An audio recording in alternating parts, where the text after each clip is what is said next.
What is going on, everybody? Welcome back to the channel. After Sound here, bringing you Splinterlands content daily. We also stream on this channel here Tuesdays, Thursdays, and Sunday mornings US time, so come by and say hello. Okay, so I actually wanted to share something with you that was an observation for the way this season is going for me so far.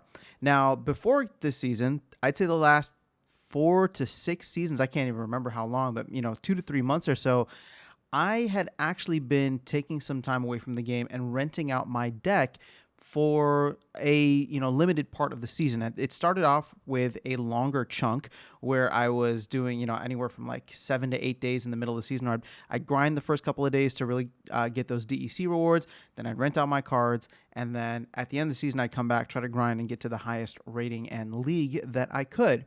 And then over time I started adding certain events. I started doing brawls and tournaments, and so I was just kind of one-offs here and there. Maybe I'd rent for like 24 hours or 48 hours if I could get it excuse me, get it in between brawls or in between tournaments.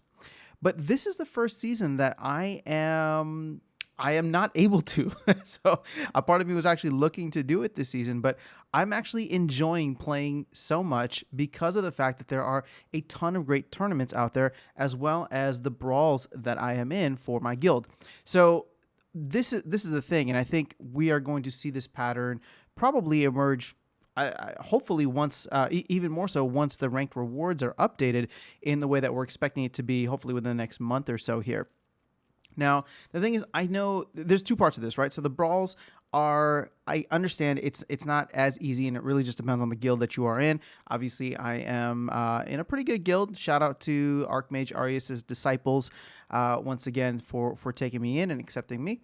So the thing is, I understand guilds aren't, it's not available for everybody. And starting your own guild can be very expensive, as I know, and I'm running on my secondary account. So with that being said, if you can get into a guild, I would definitely at least try it, especially if the fees aren't outrageous. Obviously, DEC isn't as crazy as it used to be. For the guild that I'm in, I believe we pay 500 per season, which I know can be a lot. But it's one of those things where if you can find a guild that is at maybe a lower level, but the fees are more reasonable, you do get some benefits, as I've covered in the guild series, where you might get a DEC benefit or a shop discount or something like that. But at the end of the day, what I really like about it is playing in these brawls, which gives me a reason to play without burning my ECR, and then more importantly, I get to collect merits and build up my collection power with the gladiator cards or gladius cards. I'm really not sure what they're called. Now, the flip side of this is the tournaments. So, or not the flip side, I should say, but the second part of it is tournaments. And there are actually a lot of fantastic tournaments out there right now, no matter what league you're in.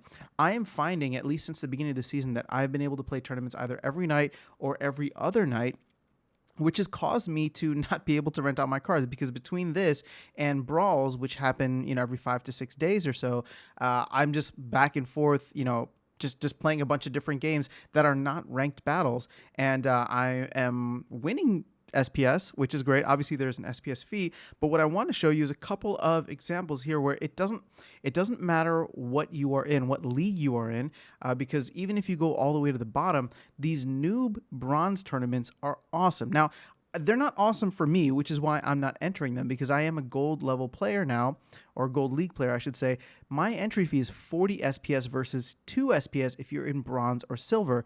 And for a a tournament like this, you only need 72k power. I'm sorry, 7,000 power, 7.2k power, which is not even. I guess that's bronze 1. But if you're playing in silver already, that means you have 15k power, which is double what this power requirement should be. And if you're getting in for 2 SPS, here's the good news. Look, this is the most recent tournament that is actually in progress right now. It started last night, less than 24 hours ago. There are only 205 people that joined. And if you were, anybody under 256 is going to get their SPS back.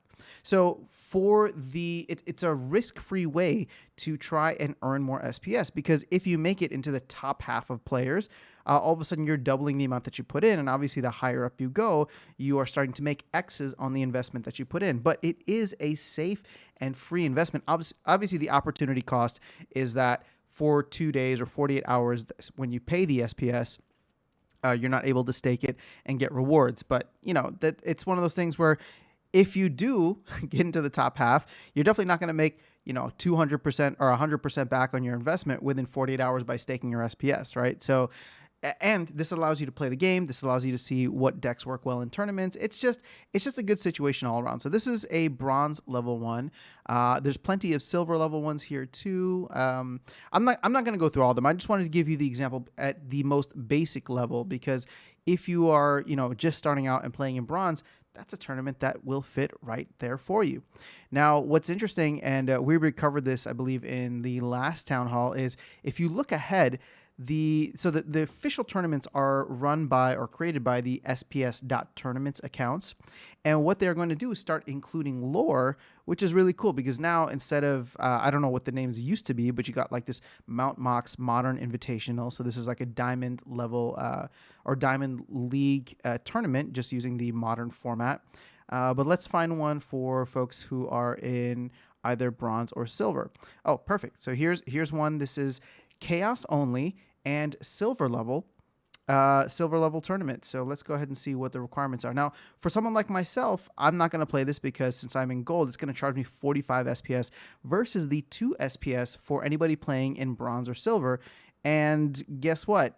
It's the same power requirements here, 7,500, which is half of the way to silver. So even if you're playing in bronze 1, if you can get up to this amount, you can play in it. And as of now, obviously this is 2 days away, but as of now, there's only 70 players in, and the top 256 players are going to at least get their money back. So just wanted to share this with you. The tournaments have gotten a lot better. Shout out to Weirdbeard, and kudos to him and the tournaments team for really, stepping this up. I feel like I'm more incentivized to play tournaments now, and I'm not renting out my cards. So, with that being said, one of the videos that I put out yesterday or 2 days ago was, if I'm not renting out my deck and a lot of other people aren't renting out their deck for similar reasons, and then in the future, there are only going to be, or in the future, you'll only be able to earn if you have actual cards. So, whether player or bot accounts will start renting more cards, the rental market might increase a little bit more. So just the game economy is going to change dramatically in the next, hopefully 30 days, but it's definitely going to change dramatically in the next 3 months once we get to the end of the airdrop. So lots to be excited about, lots to be nervous about too, because we don't know how things will shake out, and it might be one of those situations of taking 1 step back before we take 2 steps forward. But at the end of the day, this is a really good sign, because for me, as I said, I'm just noticing my own behavior, and that I am very, very incentivized to not rent out my deck. In fact, I shouldn't say incentivized not to. It's more so disincentivized, right? Because it's like, I'd like to, but I'm just involved with so many things, and I want to play these tournaments that it's just like, okay, well, I would rather be playing the game and having fun, because that's the whole point of the game, right? It's not just an investment, it's a game, and we enjoy it, and there's strategy and satisfaction for placing well and doing, decently in tournaments and winning games. So that's all I have for you in this video. Let me know your thoughts, though, if this has been a change for you as well, or if it's at least something that you have noticed. But yeah, that's all I got. Have an amazing rest of your day. I will catch you all in the next video, and I will see you around the game. Take care.